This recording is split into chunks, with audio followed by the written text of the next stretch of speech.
Jornadas de educación y psicopedagogía del ciclo 2025, organizadas por el profesorado de inglés, me acompaña aquí la coordinadora, y la carrera de psicopedagogía de nuestro instituto. Contamos con la presencia de las autoridades de la Fundación Nuestra Señora de la Paz, el doctor José María Lagreca, el doctor Martín Lagreca, a quien agradecemos su presencia. También agradecemos la presencia del rector Galo Basualdo Moen, y el director de estudios, el licenciado Claudio Quesicián. A los egresados que nos acompañan hoy, les agradecemos también su visita, siempre son bienvenidos. A los alumnos y profesores de psicopedagogía y del profesorado de inglés, y por supuesto a todos los miembros de la comunidad educativa que hoy están aquí para acompañar estas jornadas. Es una enorme alegría y un honor contar con la presencia de todos ustedes. ¿Por qué estamos aquí? Cada año impar, desde 2015, se organizan en el Instituto las jornadas de educación y psicopedagogía que buscan generar espacios de reflexión acerca de diversas temáticas que atañen al mundo educativo. Para ello, se convoca a voces expertas que puedan aportar un poco de su sabiduría y experiencia para iluminar un debate y promover un intercambio de ideas que el trajín del día a día a veces no lo permite. En la última edición, en 2023, invitamos a la especialista en didáctica de la enseñanza online, la doctora María Libedinsky, quien nos compartió algunos tips de su libro Guía Urgente para enseñar en aulas virtuales, de Tilde Editora, del año 2021, y que ha servido como faro para seguir desarrollando la modalidad híbrida o e-learning que el Instituto lleva adelante desde el año 2022. Este 2025 hemos puesto el foco en la inteligencia artificial que afecta a la sociedad en su conjunto y en especial al mundo laboral y académico. Lejos de buscar una mirada instrumental y mágica, recetas para llevar al aula, creemos indispensable poder analizar el fenómeno desde una mirada crítica, analizando riesgos y posibilidades y buscando quitar el velo de esta caja negra que pareciera resolver con solo un par de clics muchos de nuestros problemas y necesidades. Es por eso que hemos convocado a la licenciada Bettina Lippenholz, coautora junto a Karina León del libro Experimentar con IA, Nortas para Educadores Alertas, de Tilde Editora, para tratar de entender cómo funciona la IA, cuáles son sus alcances y cuáles sus limitaciones. En su libro, Bettina y Karina vienen a barrer con unos cuantos mitos sobre esta nueva tecnología y a echar luz sobre aquello que nos he desconocido para ver qué hay tras bambalinas. Como dice el prólogo de la reconocida especialista en educación y tecnologías, María Teresa Lugo, este libro no solo invita a comprender la IA y su impacto en la educación desde una perspectiva técnica o instrumental. Es un llamado a repensar la educación en su integralidad, a innovar no solo en las tecnologías que usamos, sino en cómo concebimos los procesos de enseñar y aprender.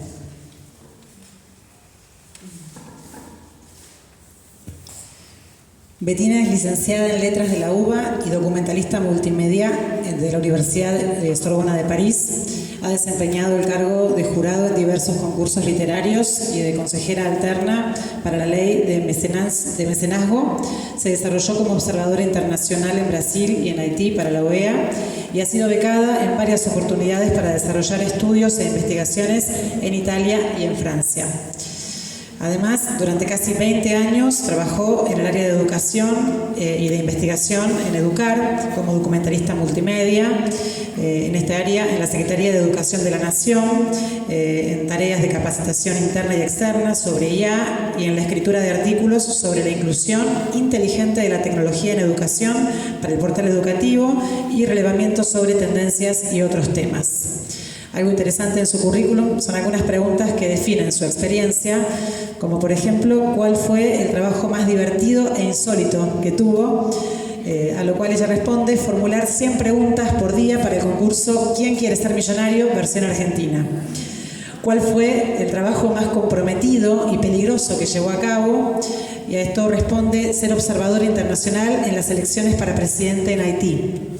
¿Cuál fue el país más raro al que fue de vacaciones? Y aquí responde Uzbekistán.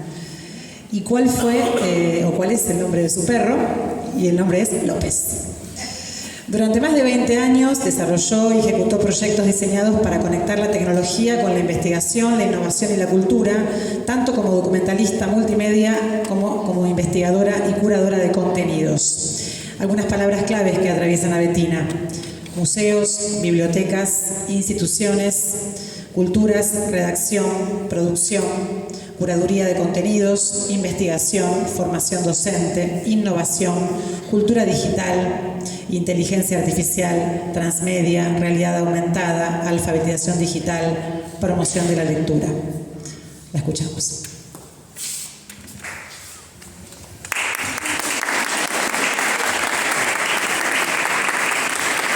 Bueno, Bettina, bueno, gracias por estar acá. Inauguramos este formato más tipo entrevista de living para las jornadas. Nos comprometimos a terminar cerca de las 19:30, así que vamos a ser bien concretos en las preguntas. La idea es poder conversar un poco lo que ya habíamos hablado previamente. Yo tengo algunos apuntes del libro, está bueno mostrarlo. El libro es son 200 páginas más o menos, hay muchas cosas, es un libro muy nutritivo, muy interesante. Yo este libro, me hago eco de las palabras que dice Teresa Lugo. Me gustó mucho esta mirada, que no es una mirada instrumental, que muchas veces los docentes venimos a buscar, ¿no? Quiero una receta para hacer esto, quiero una aplicación que me haga tal cosa, sino que es parar la pelota y pensar realmente cómo está funcionando este fenómeno de la inteligencia artificial, con una mirada crítica y también esperanzadora. Por eso lo primero que te quería preguntar, viendo un poco tu currículum, que es súper amplio y está buenísimo que una persona que no sea exclusivamente de la pedagogía, de la ciencia de la educación, trabaje en el mundo de la educación, tenés mucho mundo recorrido y muchos idiomas. ¿En qué momento de toda tu trayectoria nace tu interés por el tema de la inteligencia artificial y en qué momento surge la idea de escribir este libro con Karina León, y un poco contarnos cómo fue ese proceso de la escritura a dos manos? Bueno, ¿se oye bien? ¿Escucha? Primero quiero agradecerles, por supuesto, haberme invitado. La verdad que estoy como muy honrada. Me parece un precioso lugar, un lugar con gente que puede estar interesada en lo que digo, y así que eso es muy alentador. Les cuento, como decía Galo, yo soy investigadora y en Educar me ocupaba, paradójicamente, por la edad, a decir cuáles iban a ser las tendencias en tecnología.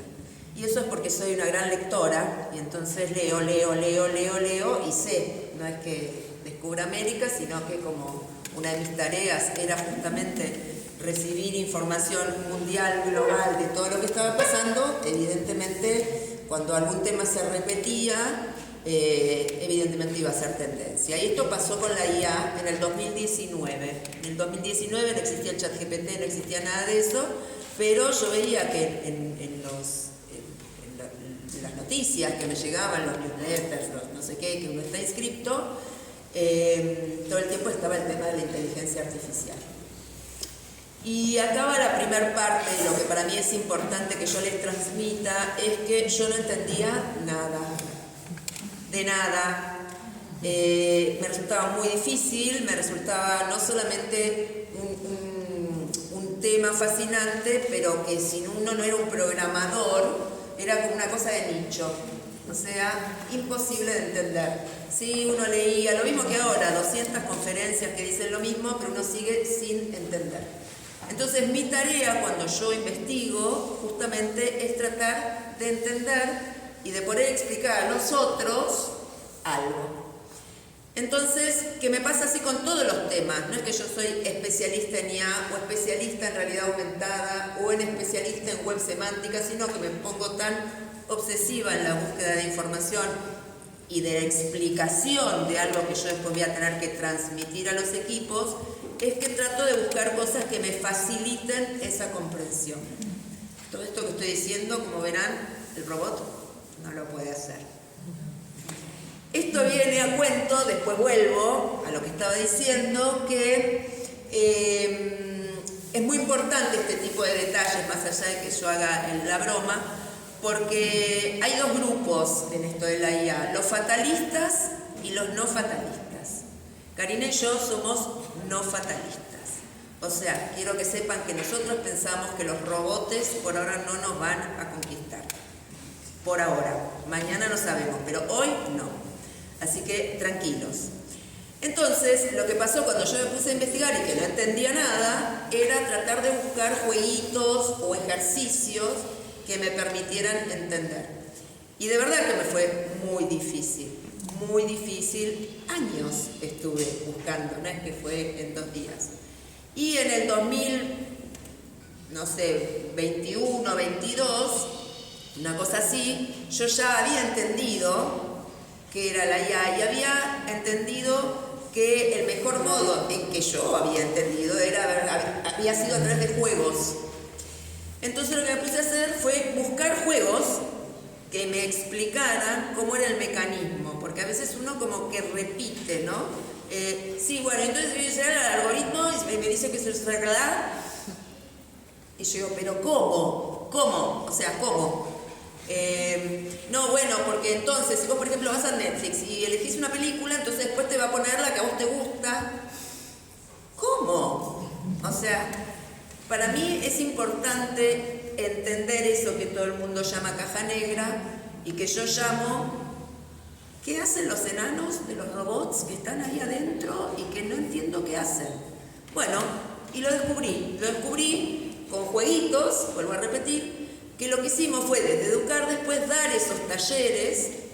Por eso es que a mí, particularmente, lo que nosotros señalamos con Karina, es que lo que hace diferente este libro no es que lo haya escrito yo o Karina, es que de los 5 millones de libros que hemos leído, porque obviamente que nos preparamos para esto y desde el 2019, es que este tiene una parte práctica. Te enseña a entrenar robots, es decir, te enseña a entender cómo es que Netflix te da la película que te gusta, o cómo es que si yo posteo a mi gatito me aparecen 500 cosas de gatitos. Es porque hay un mecanismo, hay un movimiento, hay un sistema que hace eso.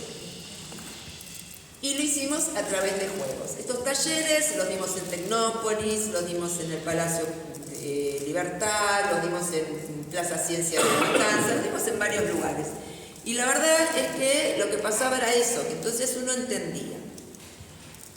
¿Cómo sigue este tema de la escritura a 2 manos? Que también es importante porque tiene que ver un poco con la inteligencia artificial. Cuando yo termino de hacer toda esta investigación y ya tenía la experiencia de los talleres y etcétera, dije, hay que escribir un libro. Y entonces la llamé a Karina. ¿Por qué? Porque yo tengo una parte, o sea, nos dividimos las partes, los expertise, las dos sabemos de las dos cosas, las dos somos investigadoras, las dos estamos en educación, pero las dos somos 2 personas diferentes, con lo cual tenemos diferentes intereses, diferentes escrituras, diferentes estilos. Entonces fue muy difícil, eso es lo único que les puedo decir, fue muy difícil escribir a 2 manos, porque los estilos eran completamente diferentes, el tipo de anécdotas era completamente diferente, y este es un buen ejercicio, por eso digo que tiene un poco que ver con lo de la IA, para el tema de cómo reconocer cuando alguien escribe con IA, justamente por el estilo. Es decir, cualquier persona que sabe cómo escribo yo se va a dar cuenta enseguida que eso no lo escribí yo. Lo mismo de Karina o de cualquier otra persona. Pero bueno, finalmente estuvimos 4 o 5 meses que nos reuníamos todos los miércoles, 4 o 5 horas, cada uno escribía, y leía, y corregía, y etcétera.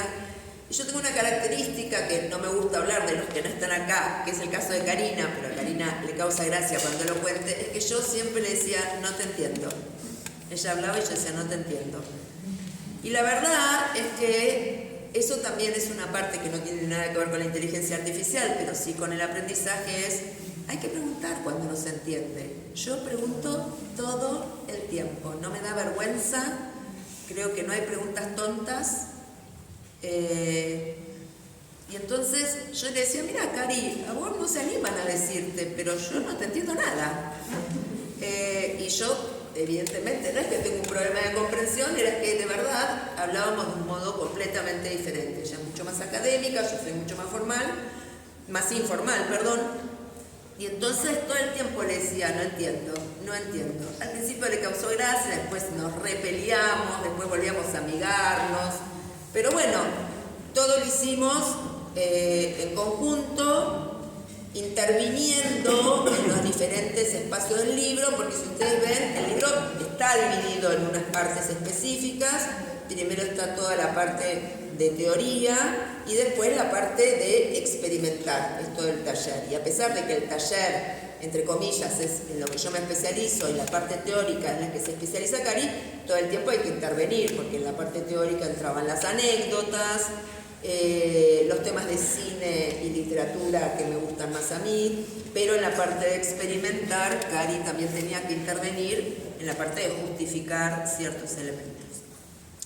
Así que bueno, eso fue con respecto a la escritura del libro, que finalmente creemos que salió bastante bien. No hay nada nuevo bajo el sol, o sea, por eso es que es importante lo del taller. Digamos, ustedes van a escuchar millones de conferencias, van a leer millones de libros en donde le explican lo que es la IA y los tipos de IA y bla, bla, bla, bla. Y está muy bien, pero en algún momento dado uno tiene que parar y ver si entendió, y ver si la puede aplicar, y ver si le sirve, y ver por qué no le sirve, etc. Así que más o menos eso es un poco de lo que pasó con el libro. Detalles a decirle después, me gustaría por supuesto que Galo y ustedes me hagan preguntas, porque yo puedo seguir toda la vida hablando del libro, pero voy a señalar algunas cosas que me parecen interesantes.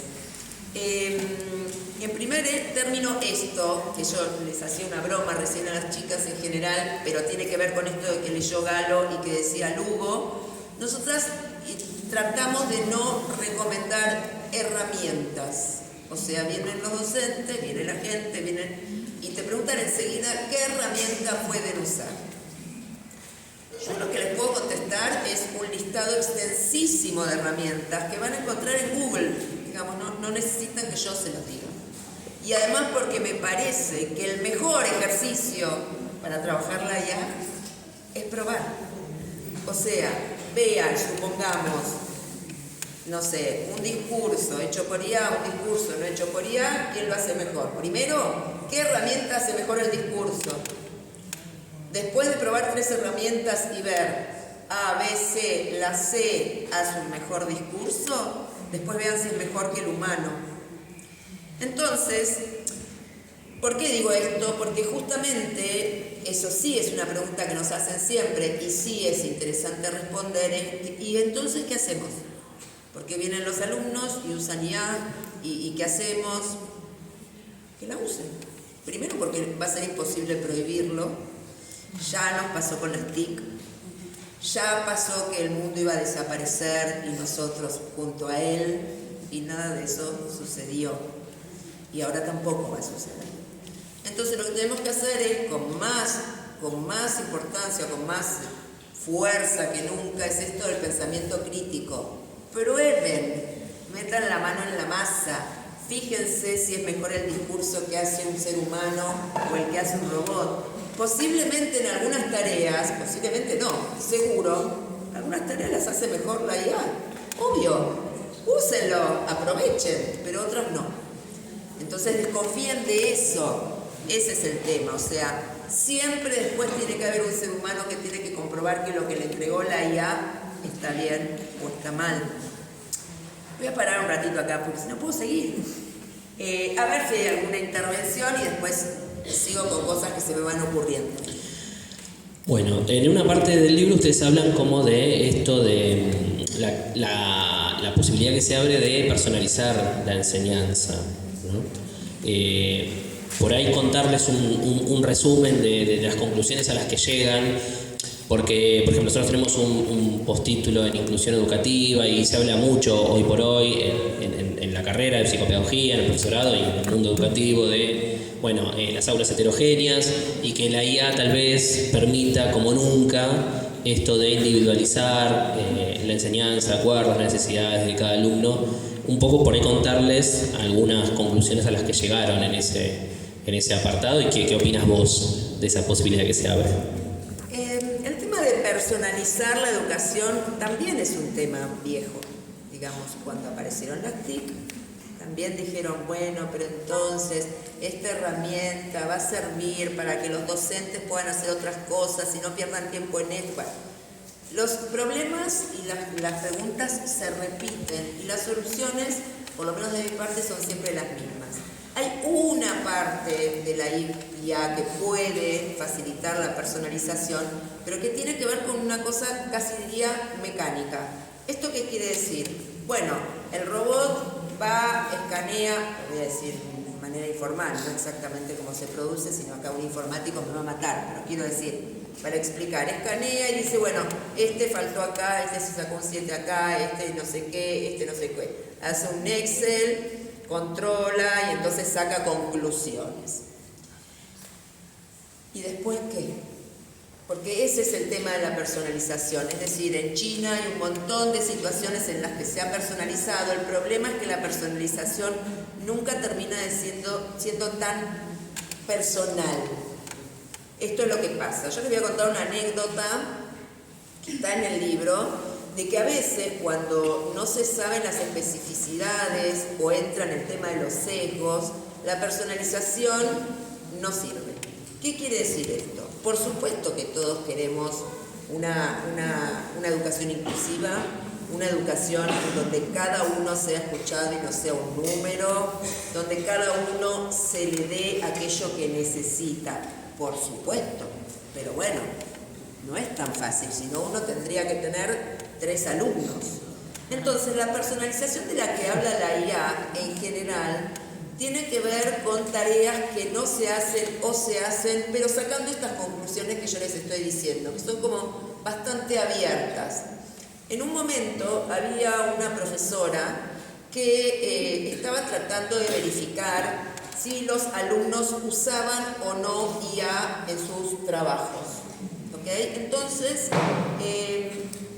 usó uno de estos buscadores de copiadores de IA, que siempre cuando se hace, después ya sale la trampa enseguida, y entonces te dicen, bueno, pero tenemos uno que es cómo se escribe con IA para que no te descubra el que descubre que escribiste la IA, porque es automático eso. Bueno, entonces esta profesora de repente encuentra uno de las tesis, de los papers, que efectivamente, según ella, estaba escrito por IA. Entonces va y habla con el alumno y el alumno le dice, yo no lo hice con IA. Dice, no, le juro que no lo hice con IA. Bueno, una discusión por lo cual la docente decide que le va a tomar de vuelta el examen, que van a hablar del tema, qué sé yo. ¿Qué había pasado? Él no había hecho absolutamente ningún trabajo con IA, pero el observador de IA que estaba utilizando ella no tenía las especificidades de alguien que hablaba en inglés, pero que no fuera nativo. No me acuerdo si era un vietnamita o no sé qué, que hablaba inglés, pero no era un nativo del inglés. ¿Ok? Entonces, este es el tema de la personalización con la IA. ¿Hasta dónde la IA es capaz de personalizar tan fino? Por ahora, no es capaz. Hay ciertos elementos que uno puede ir como identificando como para que, por supuesto, la educación sea cada vez más personalizada. Pero es una cuestión, por lo menos para nosotros, por el momento, mecánica. Es decir, cuando hablamos, por ejemplo, de las planificaciones. Bueno, sí, me hace las planificaciones fantástico, es verdad. O sea, uno pasa 6 meses haciendo una planificación, la IA la hace en 15 minutos. Ahora, ¿ustedes se fijaron la creatividad de esa planificación? Un plomazo. Clásica, perfecta. Bueno, entonces no hay ninguna personalización finalmente. Con lo cual, creemos que son todas herramientas y tecnologías que definitivamente van demarcando una llegada más personalizada y más inclusiva, pero que en algunos casos hay que tener mucho cuidado, porque realmente esta personalización se disuelve a causa de sesgos, malas interpretaciones, o que aún los robots no están tan bien entrenados como para poder distinguir esto que estábamos hablando de un inglés nativo de otro que no lo es. Bueno, nombraste justo recién la palabra creatividad y antes hablaste de la distinción entre, ¿cómo era? Ustedes eran fatalistas y no fatalistas, que es como una reversión de Apocalípticos e Integrados, que creo que es de Humberto Eco, ¿no? Es un libro de Humberto Eco, creo que es de la década del 60, que ustedes lo mencionan. Yo tuve la suerte de leer unos fragmentos de ese libro. Y siempre la respuesta correcta es, hay que ir por el camino del medio y demás. Ahora, a mí por momentos me salta un poco esto del apocalíptico, ¿no? O el fatalista, y lo hemos charlado en nuestras conversaciones previas. Y a mí hay algo que me preocupa mucho, que ustedes rozan un poco el tema. Yo cuando estudié el profesorado vimos las taxonomías de Bloom, ¿no? Que era el desarrollo de los procesos cognitivos, desde los inferiores a los superiores, ¿no? Memorización, comprensión y demás, hasta llegar a la creatividad, que era como el pico, ¿no? De los procesos cognitivos superiores. Y un poco a mí el miedo que me da en todo esto es que los alumnos, yo considero que la escuela es un gran gimnasio de entrenamiento del cerebro, donde entrenamos para idealmente llegar a desarrollar las capacidades cognitivas superiores, en palabras de Bloom. Me da miedo que la inteligencia, porque antes el miedo era, copiar y pegar. Cambiamos las consignas, Rebeca Nijovic habla de consignas auténticas, yo estaba feliz con el concepto de consignas auténticas, que no eran fáciles de resolver con copiar y pegar, ¿no? Había que apelar a la creatividad, a usar cosas que estaban desconectadas entre sí y demás. Hoy llega la inteligencia artificial y es muy difícil que una consigna no pueda ser resuelta desde ese lugar. Y mi miedo es que se genere una pereza intelectual donde los chicos que se están formando nunca lleguen a pegar ese salto cuántico, ¿no? En su zona de desarrollo próximo. Y creo que te lo mencioné, hay una película que se llama Idiocracia, que es una película de un humor muy básico, pero que el mensaje es bastante profundo, que es justamente esto, una sociedad de idiotas en el futuro. ¿Qué me responderías a mí desde esa postura más apocalíptica, vos que has investigado sobre cómo se entrena la IA y has estado trabajando también estos temas? A ver, ¿qué es lo que yo pienso con respecto a la creatividad? Por supuesto que la IA hoy por hoy te puede entregar millones de cosas, casi todo, pero por eso insisto en que hay que probar, o sea, vayan y pregunten, quiero una nena con paraguas, la imagen por ejemplo, quiero una nena con paraguas que se llame Carolina, que tenga el ojo derecho verde, que sasa, y a su vez se lo piden a un artista o a una persona. Definitivamente ustedes se van a dar cuenta de cómo es cada cosa, porque cuando uno desarrolla el arte, tiene particularmente un elemento emocional. Igual nadie dice que no utilicen, porque eso yo estoy convencida, a mí todo el mundo me pregunta, ¿y a vos te parece que lo que hacen los robots es arte? Sí, ¿por qué no? Es arte, es decir, para mí arte, mi definición, que es la de es que es todo lo que te conmueve. A mí no me conmueven un montón de cosas y sin embargo es arte. Y hay otras personas que seguramente lo que hizo un robot lo conmueve, o le interesa, o desarrolla un aspecto social de la humanidad, etc. Entonces, la realidad es que estos temas que nosotros decimos que van a poder hacerse, por supuesto que van a poder hacerse, pero uno también para eso va a ir desarrollando el ojo también. O sea, en el tiempo en que la IA va a poder hacer, por ejemplo, una imagen cada vez más exacta, el ser humano va a tener la capacidad de desarrollar un ojo más crítico. Porque lo que es más importante de todo lo que dije hasta ahora es que la IA se equivoca un montón. Lo que se llaman alucinaciones. Alucina el 70% de las veces, aunque no lo crean. Muchas veces. Ya por supuesto están los bancos de datos de las alucinaciones de la IA, porque ya les digo, sale una palabra y salen 500 a hablar de eso, hacer el database, el dibujito, el meme, el no sé qué. Es así, somos así. Entonces me parece que la IA tiene que estar en nuestras vidas, nos va a resolver el 90% de las cuestiones mecánicas, pero que todo lo demás, estas capacidades de las que habla Galo, todavía tienen que ser supervisadas y corregidas. Cuando nosotros hablábamos de fatalistas y no fatalistas, yo dije eso, nosotros no decimos esas palabras en el libro, pero sí citamos a gente que está como muy asustada o que cuenta que la verdad es que, no sé, los robots van a tener la capacidad de aprender de sí mismos. Concepto erróneo. Los robots no aprenden de sí mismos. Es un concepto erróneo desde nuestro punto de vista. Es decir, ¿qué quiere decir cuando dicen aprende de nosotros mismos? Aprenden de ellos mismos, digamos, que aprenden de ellos mismos, porque una vez que nosotros damos una respuesta, ellos enseguida la vuelven a chupar. Eso no es que aprendieron, eso es que nosotros volvimos a cargar, volvimos a entrenar. Cuando ustedes van a hacer una pregunta a cualquier chat, que puede ser, ahora vamos a hablar de eso si quieren, ChatGPT, Perplexity, etcétera, todos los que existen, lo que hacemos es, ¿te gustó la respuesta? Tuki. ¿No te gustó la respuesta? Tuki. Si hicimos así, eso ya lo integró. No es que lo aprendió de sí mismo, se lo acabamos de decir nosotros, chicos. O sea, siempre es el ser humano el que carga esa base de datos. El concepto de aprende de sí mismo es erróneo. Siempre hay un ser humano. Y por eso se equivoca tanto, porque aún hay un ser humano que carga. Cuando el ser humano deje de cargar, quizás no se equivoca más, no lo sabemos, pero por ahora se equivoca porque el que carga es el ser humano.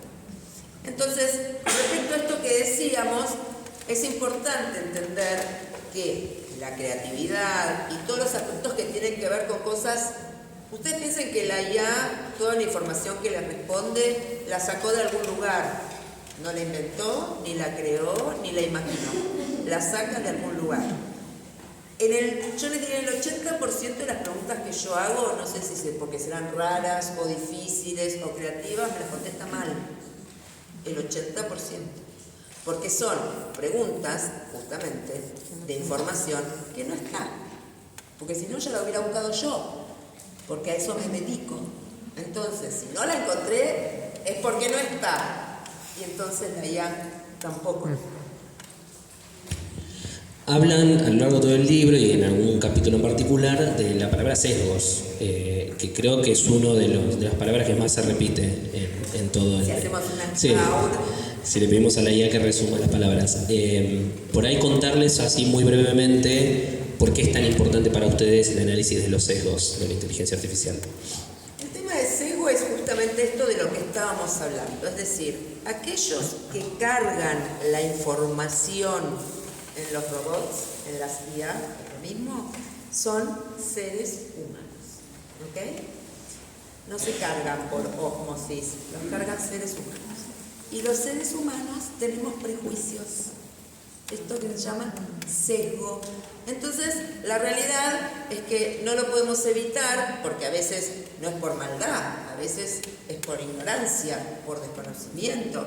Es decir, si yo tengo que cargar una base de datos de términos, no sé, en chino, y no sé, entonces voy a cargar unos que sé, otros que encontré, otros que leí, pero hasta ahí termina mi conocimiento porque no sé chino.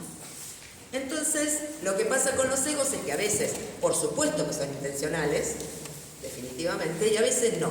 Les voy a contar una cosa que pasó en Wikimedia, que habían formulado una IA que buscara en la base de datos de ellos, no me acuerdo si era Wikimedia, Amazon, una de estas, para un puesto nuevo. Y entonces se dieron cuenta de que todos los puestos, o sea, todos los Amazon, todos los CV que entregaba la IA eran de hombres. ¿Qué fue lo que pasó? No es que ahí alguien tuvo un sesgo, etc. La IA había ido a buscar a la base de datos de Amazon en donde no había CV de mujeres. O sea, ahí, por eso digo, el sesgo no siempre es intencional, que sí puede haber que una empresa quiera solamente hombres y no mujeres. En este caso era, porque esto que volvemos a decir, la IA no inventa, no crea nada, no se imagina nada, va a buscar algún lugar. Y en este caso el lugar era la base de datos que tenía Amazon, donde hacía 20 años los puestos ocupados en esa especificidad eran hombres. Entonces, ni lo buscó. El sesgo es esto, es esta incapacidad de que uno no puede saber todo, de todo.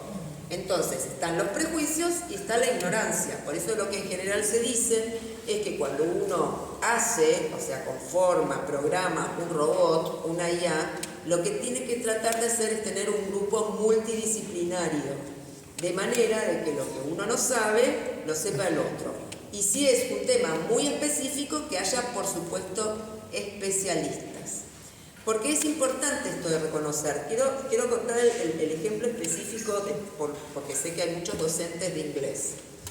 Una cosa que pasa, Víctor, porque hay otra cosa también que es muy importante. La IA no apareció hoy, La IA está hace 50 años. Lo que pasa es que nunca habíamos prestado mucha atención. Pero ¿hace cuánto que están los traductores de Google? Mucho tiempo. Bueno, supongamos que yo, esto que decíamos recién, yo conozco el inglés, entonces le pido una traducción a Google. Acá habrá gente que habrá hecho eso y entregan, hago pregunta a ustedes, ¿entregan una traducción perfecta? ¿Por qué? ¿Cómo se dan cuenta? ¿Qué falta? ¿Qué errores se encuentran? Es muy literal ese contexto. Además,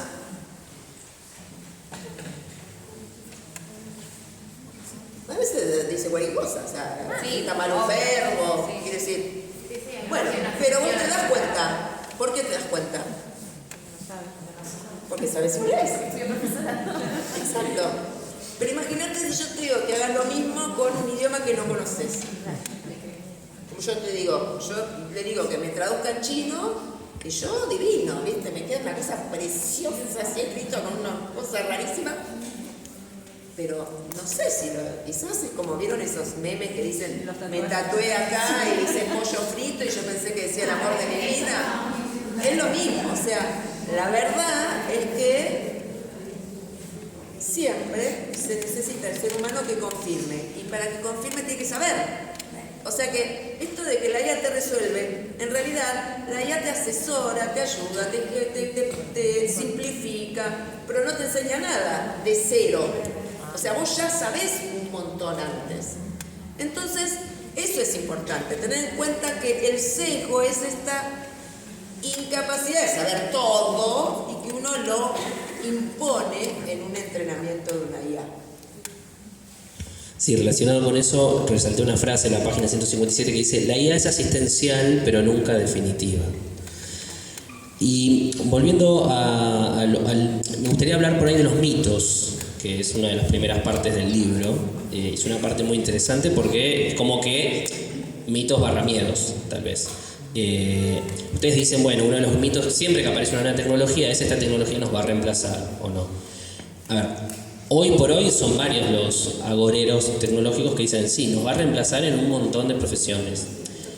Ustedes defienden mucho en el libro la postura de que el docente es irreemplazable en esto de la enseñanza implícita, el acercamiento al alumno, llevarlo a desarrollar su metacognición, cosa que yo adhiero y creo que la mayoría acá adherimos, por algo estamos en el ámbito educativo poniendo el hombro todos los días. Ahora, por otro lado, y ahí entra mi costado apocalíptico, me llegan noticias de tal escuela o tal universidad desarrollaron todo un curso, toda una materia con un tutor, con un holograma, con un tutor virtual. ¿Qué responderías a eso? Yo lo que creo es lo que decíamos antes, o sea, hay un montón de cosas que se pueden hacer.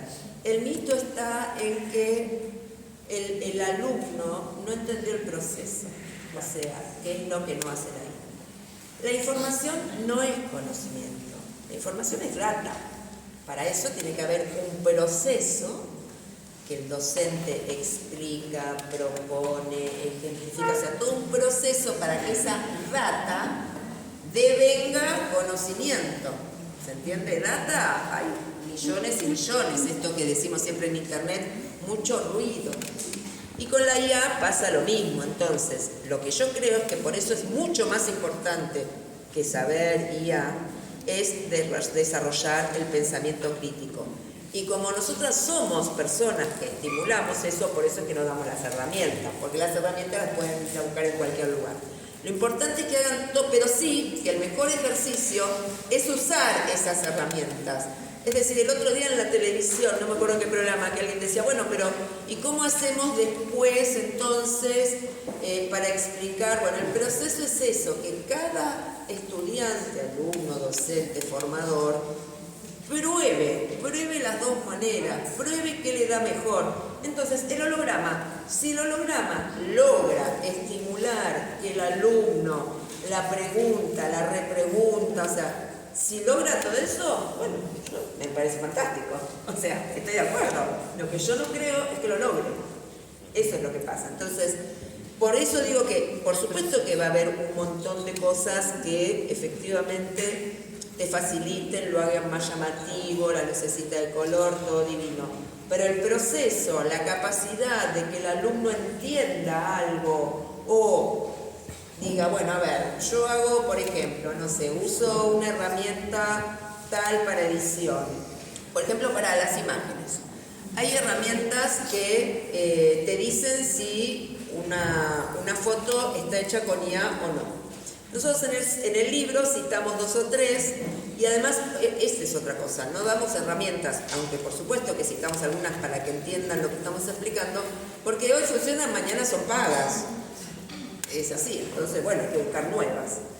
Y nosotros lo que hacíamos era la prueba, o sea, bueno, a ver, yo voy a pasear esta aplicación, pasar esta aplicación, que esto que les digo, bueno, como si fuera un escáner, ¿no? Entonces, algunas determinan si está en blanco o negro, si se sacó el año 1930, si fue en qué país, no sé.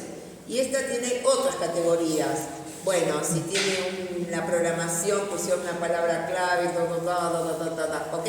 Yo probé 3 herramientas para descubrir, que esto es muy importante ahora en la época de chequeado y etcétera, cuál era la que mejor hacía ese ejercicio de descubrir si la foto estaba hecha por IA o no estaba hecha por IA.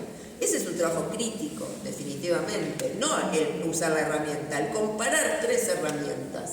Por ejemplo, esto que les decía antes que iba a hablar, los chats. Chat hay un montón, ¿eh? Está el chat GPT, yo es el único que no uso justamente, porque me tengo que poner el nombre, me da fiaca. Entonces está Perplexity, Gemini, hay millones que además no se creen que son todos iguales, ¿eh? Entonces, por eso, usen todo. Yo no sé si me deja acá el director, pero yo les dejaría usar todo, comparando. O sea, vos pedile a Gemini una planificación, una carta a tu novio, el pedido de una beca, no sé, lo que quieras, en los 3 chats. A ver cuál te da mejor. Bueno, y después vas a usar una de esas. Entonces el docente va a decir, pero ¿a vos te parece que fue poco el trabajo que hizo primero? O sea, escribirlo, poner los 3, determinar cuáles eran diferentes, por qué este es mejor que el otro. Toda esa charla se tiene que dar. O sea, después yo te dejo usar la herramienta, pero primero hagamos este análisis. ¿Por qué te parece que esta es mejor? ¿Qué te dio esta? ¿Qué errores tuvo esta? ¿Por qué a vos te parece que esta es mejor para una beca? Y bueno, porque es más formal. Bueno, pero esta, por ejemplo, me parece pésima porque no se dio cuenta que yo no hablo en neutro. O sea, ¿se entiende? No es tan difícil esas comparaciones de herramientas. No me acuerdo cuál era la pregunta, así que no sé si te la respondí.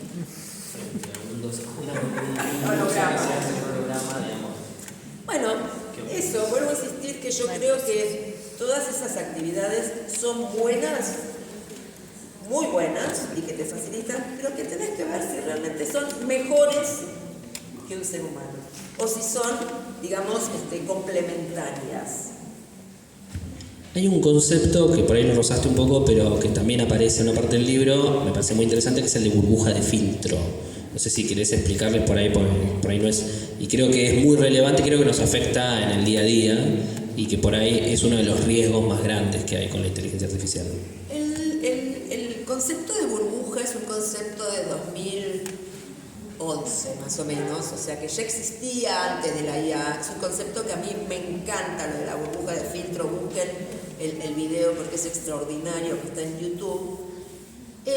Lo que explica es que uno, y además justo hoy lo nombraron en la televisión.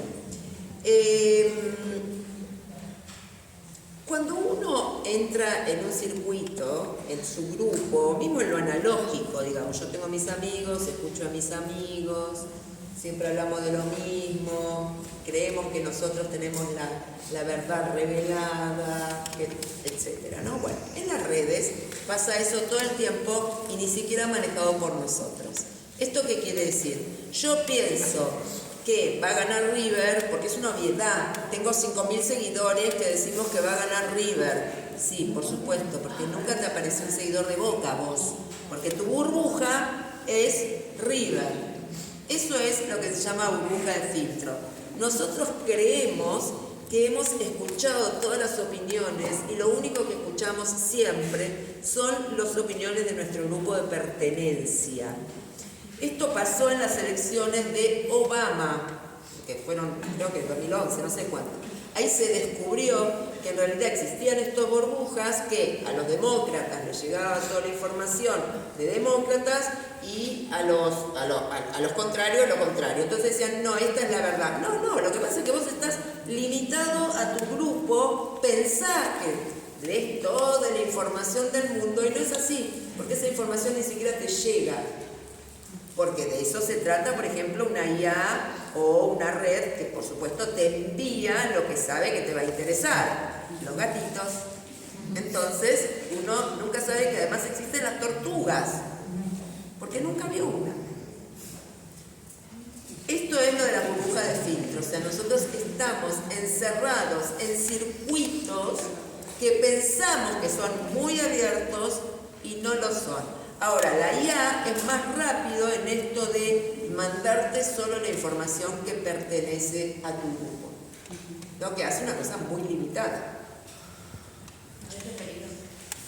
Re peligrosa. Súper peligrosa. Muy peligrosa. Bueno, un poco también relacionado con eso. Perdón, es como vivir en un frasco. La burbuja vivís en un frasco. De las revistas a, digamos, lo que escuchamos de asistencia al suicida, que son cosas terribles, especialmente en adolescentes. Exacto. Yo por ahí, al ser fatalista, medio como que me quedo por ahí con las cosas, ¿no? más peligrosas. Hubo un concepto que me gustó mucho, que está sobre el final del libro, casi que se lo olvidan, que es el concepto de bucle recursivo, que para mí es un warning gigante.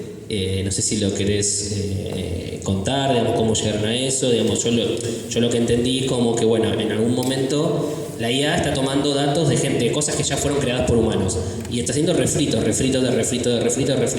Y llega un punto que se dejan de crear cosas originales, y ese me parece que es un gran riesgo, que todo sea un refrito de IA, y que en ese refrito es como fotocopia de fotocopia, hay cosas que se empezaron a perder en el camino.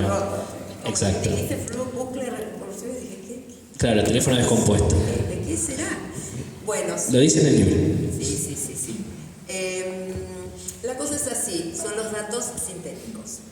Lo que pasa con estos libros también es como lo de las herramientas, es decir, estábamos con que Karina me cargaba, porque yo todos los días llegaba con algo nuevo y me decía, Betina, pará, porque hay que cerrar el libro. Y yo decía, no, bueno, pero acá va a salir lo de los datos sintéticos, algo tenemos que parar, porque es re novedoso. Y era realmente así, o sea, este libro caducó 80 veces, si lo escribimos mañana va a volver a caducar, porque la cosa va muy rápido. ¿Qué es lo de los datos sintéticos? Por ahora se sabe bastante poco. Ya, por supuesto, salieron los datos sintéticos educativos. Estos son datos, o sea, así como yo les decía que cuando nosotros entrenamos los robots, le cargamos data, ¿ok? Son datos que tenemos nosotros. Bueno, y que están sacados de fuentes, a veces fidedignas y a veces no, pero hechas por seres humanos. Los datos sintéticos son datos inventados, porque como se están acabando las bases de datos, como ya se las comió, se las tragó ya la IA, no hay más datos, necesita más info, más info, más info, más info, más info. Recuerden que eso no es conocimiento, no hay proceso ahí, es info, info, quiero info, no hay más. Ya se leyó todo Google, ya leyó todo Wikipedia, ya leyó todo, ya pasó por todos lados, entonces se empiezan a inventar. Y esto sí es un peligro, efectivamente, que son los datos sintéticos, porque se empieza a cargar con datos inventados. Bueno, por eso yo insisto, más razón, necesitamos más seres humanos. Porque ahora no solamente vamos a tener que hablar sobre los datos sesgados que alguien metió, sino sobre datos inventados. Y mucha más alucinación va a haber, y etcétera, etcétera. Es un bucle, obviamente. Y cuando dicen los datos sintéticos educativos, esto es esto que decíamos antes. Bueno, ¿qué pasa? Va a la maquinita, saca conclusiones. Si en 2021 el colegio necesitaba más docentes de geografía, bueno, 127 pongamos lo mismo, total, más o menos, qué sé yo. Bueno, esto es porque no hay una presencia humana en el intermedio que corrobore que esos datos sintéticos, educativos o no, sean correctos. Bueno, y la última pregunta, por lo menos de mi parte, ahora abrimos el juego a quien quiera preguntar. Hay otra palabrita que yo creo que hay como tres grandes palabras que atraviesan el libro, que tiene que ver con los sesgos, está el tema de entrenamiento.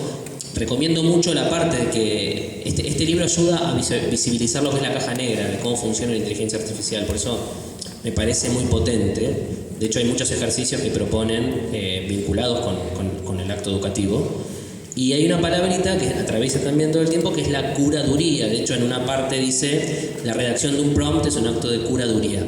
El libro en sí me parece un gran acto de curaduría. Yo valoro mucho cuando un libro me abre puertas.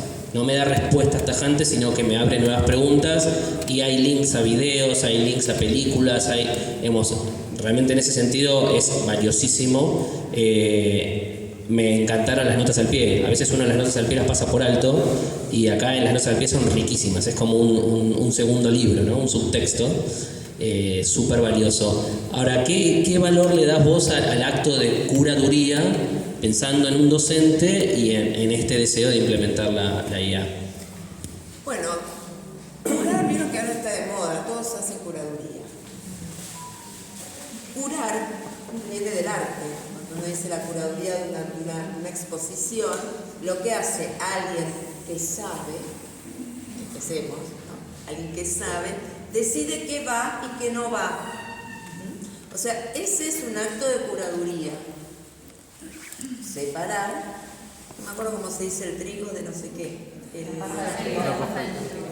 Eso, la paja del trigo. ¿Se entiende? O sea, tiene que ser alguien que sabe. Entonces lo que nosotros decimos es acá es lo mismo, en la IA, es que los curadores agarran la información que nos da o no nos da la IA y tiene que separar lo que sirve de lo que no sirve. Por eso es tan importante siempre entender el concepto de que información o data no es conocimiento, hay un proceso. Eso es lo que la IA no hace todavía.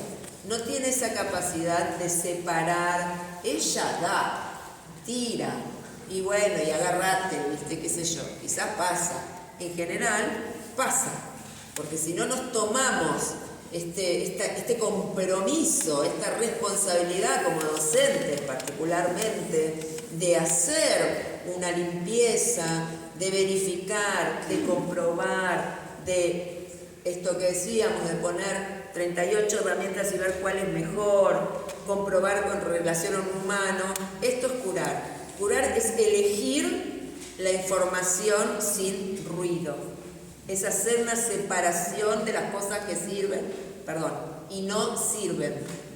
¿Se entiende? Por eso es tan importante la curaduría de contenidos, no solamente en la IA, en general, digamos. Lo sé porque esa es mi tarea específica. La documentalista multimedia no es alguien que filma, es alguien que cura contenidos. O sea, busca y selecciona contenidos curados, o sea, revisados para entregar, por ejemplo, a una empresa. Yo no voy y entrego, me dice, bueno, necesito saber todo lo que existe sobre máquinas de coser.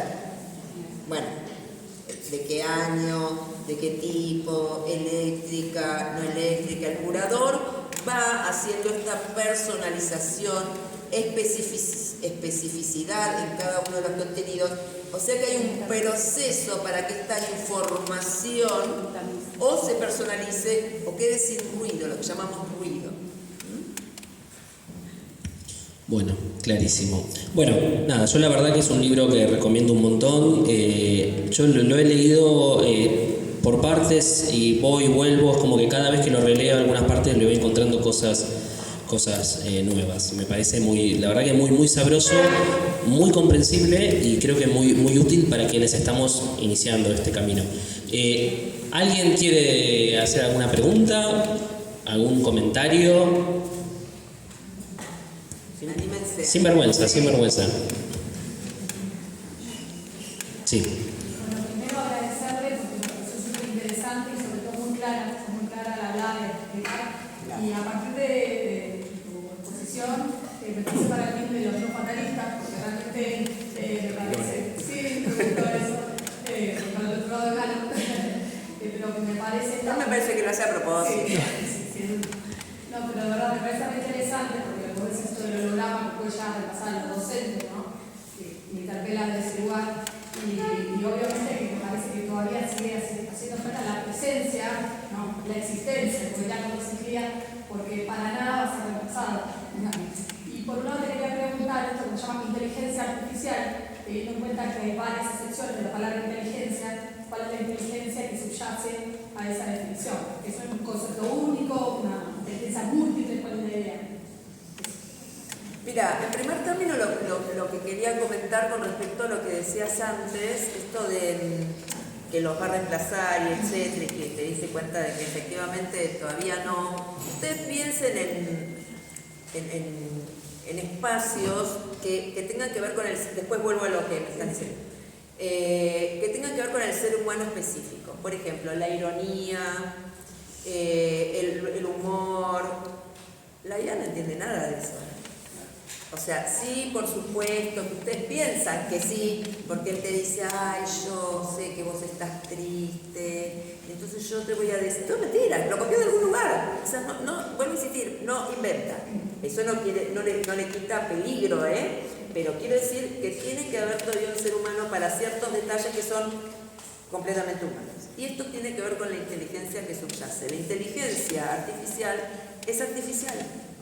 No cuenta con un montón de aspectos que tiene el ser humano. Uno, por ejemplo, es el tema del habla, que es para mí ahora uno de los más importantes. De esto yo decía, bueno, promptear, hacer el prompt es lo más importante. No, para mí hoy son los LL, o sea, el modo en que vos te dirigís y hablás y etcétera, para que pueda reconocer a este nativo vietnamita, etcétera. Entonces es una inteligencia sintética, cargada de un montón de elementos del ser humano, por supuesto, porque nosotros los dimos, pero todavía tiene como características de robot. O sea, yo cuento en el libro, por ejemplo, ustedes son más jóvenes, pero había una serie que ahora se está dando también, que era Maxwell Smart, el Super Agente 86. Bueno, el Super Agente 86, con 99 exacto, había un robot que se llamaba Jaime. Que cuando uno le decía, dame la mano, el tipo se sacaba la mano, literalmente. Bueno, eso es lo que pasa con la IA. Literal, la IA, por supuesto, vuelve a insistir, obvio que se está perfeccionando, obvio que quizás dentro de 5 años nos conquisten. Hoy no, qué sé yo, dentro de 5 años, no sé. Dentro de 5 años preguntame, quizás hago otro libro. Hoy no, hoy la verdad es que las capacidades son bastante como robóticas. O sea, hay que entender que cuando pasan estos sucesos, que la gente dice, bueno, pero un chico se suicidó, etcétera, etcétera. Hay que ver en qué condiciones ese chico sin la IA pudiera haber pasado las... No lo sabemos, por supuesto, ni lo voy a poner yo en duda de pero digamos, tampoco le demos ese poder a la IA, porque todavía no la tiene. Y estamos nosotros en demostrarle a los docentes, a los alumnos, etcétera, que no la tiene. Ahora, si nosotros ya nos damos por vencidos y decimos, che, nos dan el trabajo, o sea, lo que están haciendo ahora, por ejemplo, en las escuelas, en las universidades, es que hacen un contrato, firman real un contrato del porcentaje que se puede usar de IA. Que bueno, para este examen se puede usar el 70%, para este nada, para este 10, para este 20, etc. O sea, hay que armar contratos y dejar usar todo y enseñar a usarla bien. No sé si te contesté. Okay. Ahí te doy la palabra. Relacionado con esto que estaban diciendo, hay una frase que me encantó en la página 184, que es de Noam Chomsky, dice: dejemos de llamarlo IA y llamémoslo por lo que es un software de plagio. Esa frase me la voy a tatuar. José María. Estoy de acuerdo. Y olor escolástico, todo esto, dicen lo mismo de con la de Chomsky, porque era como más original que las otras. Un plagio legal, ¿no? Como un plagio legal. Claro, o sea, el tipo está sacando de un lugar que ya se dijo. No es algo que crea. Primero me sumo al agradecimiento por estar acá y también felicitarte por la iniciativa de escribir con Karina León este libro, ¿no? Creo que es muy útil para los educadores y en general, ¿no? La utilización de estas tecnologías. Para comprender un poquitito más o para aprender más este límite, ¿no es cierto?, que marca entre la inteligencia artificial y la inteligencia humana, y podría ayudar la diferenciación entre instrucción y educación, en el sentido de que la inteligencia artificial podrá darnos una instrucción y la educación es un proceso mucho más profundo. Exactamente. Que no solamente implica adquirir conocimientos, o sea, recibir información, procesarla, transformarla en conocimiento, pero también implica un proceso un poco más profundo que involucra valores y que hacen a la formación integral de la persona. Y que, como vos decís, no por ahora, eso lo puede lograr el ser humano, esa faceta. Puede ser que sirva esa diferenciación, instrucción, educación. Exacto, porque justamente volvemos a decir, no están los procesos y además, ustedes imagínense, por ejemplo, que de hecho el internet o la IA todavía no puede ni sabores ni tacto. No sé si hay algo más que algo de ir, sí. Bueno, pensemos en los sentidos, pero quiero decir, hay sentidos que le faltan. Esto que tiene que ver con no que tiene que ver que el sabor tiene que ver con algo moral, pero que son conceptos humanos que no tiene todavía. No tiene moralidad, ni que hablar de la ética, porque la ética y la moralidad, esa es una buena frase. La IA no es moral o amoral, es el ser humano que la cargó. Claro. Entonces, volvemos siempre a lo mismo, o sea, cuando dicen la IA es mala, la IA es cegada, la IA no tiene ética, la IA es un robot, chicos. Una silla, o sea, el que cargó el robot tiene todas esas características y todas esas características son del ser humano. Entonces, la instrucción tiene sí o sí que pasar por un proceso humano para llevar a la educación, al conocimiento. Tiene que ser la pedagogía, tiene que tener un concepto moral, conceptos éticos, valores, gusto, sentido, oído, todos los sentidos. Conocer determinados términos que solo sabe el ser humano, como ironía, doble sentido, etc. Todo eso es de la instrucción a la educación, por supuesto. Y somos nosotros los que tenemos que acompañar ese proceso. De nuevo me sumo a todos los agradecimientos. Gracias por tomarte el tiempo, venir, presentar el libro, contarnos un poco de toda la investigación que llevaron adelante. La verdad es un tema súper actual que está en boca de todos, y ni hablar en los adolescentes, en los jóvenes. Y quería aprovechar y también motivarlos a los chicos a que pregunten, ¿cuál pensás que es el desafío que tenemos como futuros profesores de inglés o psicopedagogos con el uso actual de la IA y estos jóvenes adolescentes donde no analizan esta información que sale, directamente de todo lo inmediato, de utilizar el tiempo para el ocio, para otras cosas, en vez de utilizarlo como algo y producir algo mejorado, algo muchísimo, hacer producciones muchísimo mejores de lo que podrían hacer, copian y pegan. Volvemos al copia y pega del Encarta, al copia y pega del Google. ¿Cuál es el desafío que pensás que tenemos nosotros en esta situación para poder generar este pensamiento crítico? Desafiarlos. Es decir, bueno, no le gusta, no sé, estudiar geografía, qué sé yo, pero le gusta Tini. Estoy inventando, se me vino a la cabeza Tini. Bueno, a ver, hace una canción vos, que le edite una IA. Dame una canción de Tini, estoy inventando sí. en el momento, editala vos. Preguntale fíjate si con Duki canta mejor. O sea, desafíalo dentro de sus intereses a usar las herramientas, todas las que quiera, editor, etcétera, etcétera, y que lo haga igual de su manera. O sea, ahora vos editalo, pero sin IA. Fíjate que queda mejor, que te interesa mejor. La que hizo la IA, la hizo en 2 segundos. Ahora, ¿te parece que está copada? ¿No está copada? ¿Qué le agregarías? Bueno, te hice una letra al estilo Tini. Busca en Google, fíjate si ya no existe, seguro que existe. O sea, para mí ahora es todo el tiempo desafiarlos con lo que les interesa, jugando con la IA, ¿ok? Y tratando de preguntarles a ellos cómo es el mecanismo. Por esto insistimos con lo de los talleres. Es decir, si ellos entienden por qué les llega gatitos cada vez que ponen gatitos, van a dejar de poner gatitos, posiblemente. O si no, al revés. Bueno, ¿qué es lo que te gusta? ¿Por qué te parece? ¿Cómo es el mecanismo? ¿Qué es lo que vos tendrías que dejar de hacer para que Netflix te deje de poner películas románticas? Porque esa es una. O sea, yo veo una película romántica, Netflix me pone 150. Románticas malas. O sea, ven que siempre hay como una parte que falta. Da las románticas. Ahora, a mí no me gustan las románticas que terminan mal, por ejemplo. Me gustan las románticas que terminan bien. Eso ya no lo hacen. ¿Se entiende? Entonces, hay que jugar, prueben, ensayen. ¿Qué es lo que más te gusta hacer música? Bueno, dale, hacé vos una canción, pasala por el coso de música, no sé cómo se llame, buscá si la letra existe, buscá otra letra, fíjate si a vos te parece que es tan conmovedor un robot chino que ya están cantando solos ahí, las imágenes estas que cantan solos. O sea, yo lo que veo, por ejemplo, en Bergolini, tienen este señor que dice cosas.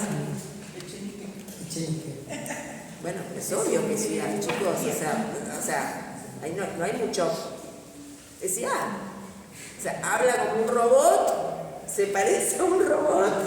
Entonces, bueno, qué sé yo, pongan a 5 y traten de diferenciar. Bueno, a ver, vos podés diferenciar esta canción de otra. Me parece que es eso, que es confrontarlos con la IA y con sus propias producciones. Y ver en cuáles la IA funciona mejor, que seguramente en hacer un Excel, y en cuáles funciona peor. No sé más que eso, me parece, que yo haría eso, digamos. Estoy siempre tratando de que ellos se den cuenta de lo necesarios que son como seres humanos. Sí, creo que un poco también como docentes o educadores es sacar el foco tanto del resultado, ¿viste? Llegaste a un buen resultado, ¿viste? Que siempre estamos en la cosa final, sumativa, y mirar mucho más el proceso. Porque en esa descajanegrización de la IA, ese proceso donde sí se puede desarrollar la metacognición usando la IA. Ahora, si solamente me interesa el producto final que obtuve, que eso es una responsabilidad nuestra como educadores, por eso yo vuelvo a lo de las consignas auténticas que nombraba Reca Benjovich y demás. O sea, pasa que estamos acostumbrados en educación bueno, ¿cuánto te dio? ¿Cuánto te dio? 15, listo, perfecto. Y a mí me dio 13,8, pero bueno, tal vez el proceso fue mucho más rico el mío, ¿está bien? Creo que tenemos que sacar esa pereza intelectual como al corregir y la pereza intelectual del chico de, bueno, listo, me lo quiero sacar de encima. No, sacártelo de encima es no llegar a nada. Es difícil. Yo entiendo, porque también pasaba con las TIC, ¿viste? Que los docentes decían, bueno, pero ahora además tengo que aprender TIC y además tengo que ponerme con el alumno a ver si te gusta más la canción con Duki o sin Duki. Y sí. Igual. Bienvenida a las nuevas tecnologías. Bueno, para cumplir con nuestras promesas de tiempo, vamos a ir cerrando. Comentarles que, bueno, Bettina trajo algunos ejemplares para vender, así que ahora cuando terminemos, quien quiera se acerca. ¿Cuánto estaba? Ahí está escrito. 26.900. Se lo pueden llevar en papel. Yo recomiendo siempre el papel, la verdad que creo que todos los que estamos acá somos muy románticos. También está la versión digital, pero el papel, esto de escribirlo y tacharlo y doblar la hoja, para mí no tiene precio. Esto para mí es fantástico. Bueno, aprovecho para agradecer la presencia de la supervisora Valeria Albicino. Muchas gracias por venir.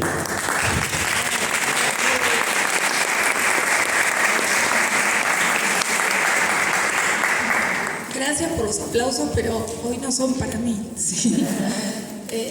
Primero, agradecer, estoy desastre la voz en la docencia.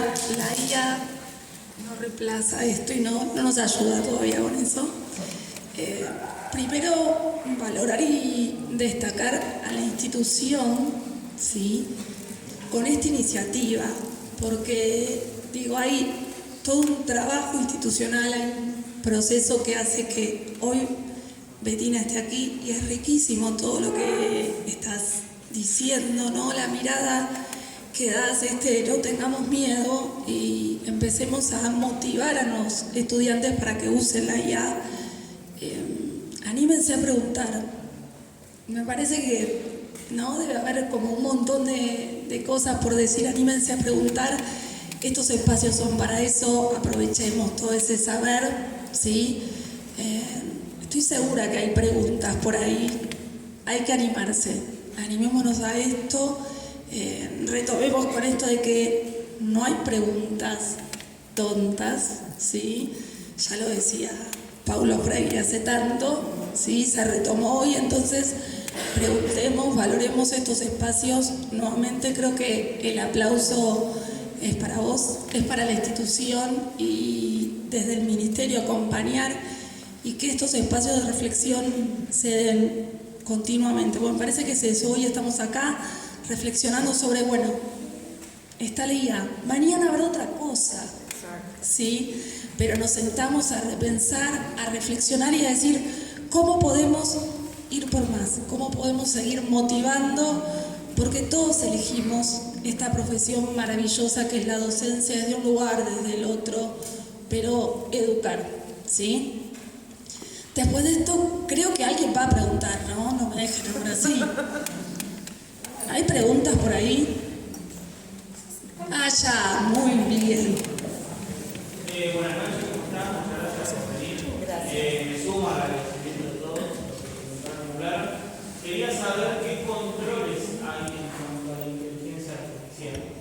Se mencionaba esto de que, bueno, obviamente es un robot, es algo artificial que uno lo va alimentando, digamos, así. Pero bueno, si hay obviamente un ser humano atrás o algo de la informática que haya algún tipo de control en cuanto a cómo alimentamos. Eso depende de cada empresa, eso en primer término. No hay muchos controles porque acá, por ejemplo, no hay ley respecto a eso todavía. Así que eso depende de las empresas, de lo que cada uno como código ético tenga. La verdad es que hay varias discusiones, por ejemplo, ahora que dicen si Facebook vendió o no vendió los datos, si el otro hizo, si puso datos sintéticos, si uno dice que no y que te promete y te juro que no, y no hay modo de saber eso. O sea, porque en los códigos, algunas, vuelvo a insistir, algunas empresas tienen, efectivamente, y eso es nuevo de este año, pero, por ejemplo, había uno que creo que era Kodak o algo así, no me acuerdo ahora, de una información que leí hace muy poco, que tenía un código de ética y lo que estaban diciendo es que no lo estaba cumpliendo. O sea que es lo mismo. ¿Y hasta dónde cree usted que puede llegar esto de la inteligencia artificial? Mira, yo creo que todavía falta un montón, pero me parece que de verdad, o sea, y que va a avanzar un montón, y que en un montón de cuestiones que yo digo que va a estar, que necesitan el ser humano, va a dejar de necesitarlo, pero que en otras no. O sea, a mí, por ejemplo, a mí me pasó una cosa con respecto a mi perro López, que yo digo que me pone muy nerviosa no saber lo que piensa, obviamente, o lo que quiere decirme, etc. Entonces yo digo, hasta que yo no sepa lo que dice, para mí la IA no existe. Porque en la lógica, sería muy fácil saber lo que dice un perro. Un perro, un gato, un bebé, no importa. Porque es una cuestión, casi te diría, matemática de la programación. Todo esto lo aprendí con los jueguitos. Les aviso. O sea, si vos decís, bueno, yo grabo los 500.900.900 ladridos de López, cosa que el ser humano no podría hacer, efectivamente. Para eso uso la IA. Y entonces la IA hace esto famoso el algoritmo y dice, bueno, entonces, este que hace quiere decir que quiere agua. Este que hace quiere café. Bueno, entonces la realidad es que sería de verdad fácil y nadie lo hizo. Quiere decir que tan fácil no es. Lo están haciendo, lo están haciendo con perros, lo están haciendo con papagayos, lo están haciendo con delfines, lo están haciendo con varias cosas. De hecho, para mí de verdad era un tema que me importaba por lo del perro. Yo escribí para Educar en su momento y para mi blog 3 artículos sobre el cine y la IA, porque la realidad es que solo hasta el momento los que escuchan y leen, una IA que lee y escucha a perros, solamente se dan las películas de ciencia ficción, en 2. O sea, es así. Entonces, ¿hasta dónde? Bueno, yo te digo que es infinito el alcance. Y quizás pueda hacer esto de los animales y yo qué sé. Pero igual que las TIC, vos pensás en las TIC, que nos iban a morir y no nos murieron nada, porque nosotros también desarrollamos defensas contra eso. Aprendemos nuevas cosas, aprendemos nuevos métodos, tenemos otro tipo de reflexión, pero hasta dónde no, hasta tanto no sé. Sí, dale. Vos antes dijiste que hace más de 50 años que se habla de IA, que no se Sí. ¿A qué atribuís? ¿Que ahora sea un boom? ¿Es un efecto post-pandemia? ¿Es una cuestión...? El ChatGPT, no, que se desarrolló, digamos, era una actividad como millones de otras que deben estar investigando ahora, no sé, en este caso fue en Dartmouth, en Estados Unidos, no sé qué, como Internet. Internet no nació cuando nosotros la conocimos, viste que era una cosa que había nacido para los militares de Estados Unidos, no sé qué, no me acuerdo ya. Bueno, acá es lo mismo, digamos. Es algo que se estaba dando y de repente al democratizar el concepto, por eso fue así, porque de repente todo el mundo usaba ChatGPT para hacer la receta de cocina. Si no, no seguiríamos sin saberlo, porque de hecho Netflix, Google, todos esos ya lo usaban y nosotros no lo sabíamos. Hasta que alguien dijo, che, esperen que existe el ChatGPT, guau, y ahora para todo el mundo la IA es el ChatGPT. Que no. Digamos, la IA primero es mucho más que el chat. El ChatGPT es un chatbot, o sea, un chat conversacional. Todo lo demás no es ChatGPT. Y además hay 500 diferentes al ChatGPT, pero creo que por eso, que primero porque la tecnología es mucho más rápida y los avances que la rueda, digamos, los avances se dan más rápido, pero para mí el factor fue que se publicara lo del ChatGPT. Solo anunciarles que la versión actual de Moodle ya viene con IA incorporada, así que próximamente. Bueno, agradecerles nuevamente, alumnos, profes, egresados, autoridades. La verdad que este tiempo es muy valioso. Yo sé que todos quieren estar en clase y todos tienen cosas para hacer, pero poder hacernos estas pausas en el día a día y poder pensar y detenernos y sobre todo ponerle cara a un libro. De hecho, Facebook es cara libro, ¿no? Ponerle cara a un libro me parece que es algo riquísimo y que muchas veces no nos pasa. Y tener a la autora acá mano a mano, yo tuve la suerte de poder estar hablando con ella durante todos estos días y la verdad que conocí una persona excepcional con una cabeza súper abierta y sabe un montón de idiomas y ha viajado por todo el mundo y creo que es como vieron cuando antiguamente se iba de viaje alguien de la familia y volvía y te contaba cosas. Bueno, es un poco eso y la verdad que está buenísimo. La reflexión grupal, intelectual, sobre un objeto cultural como es el libro, para mí es algo que no tiene precio. Estas pausas intelectuales no tienen precio. La verdad que gracias por estar acá y por estar respetuosos, en silencio y atentos. Así que, y bueno, como homenaje, siempre tradición a los invitados, un vino del Valle Calchaquí, que son mis preferidos, y un fuerte aplauso para el equipo.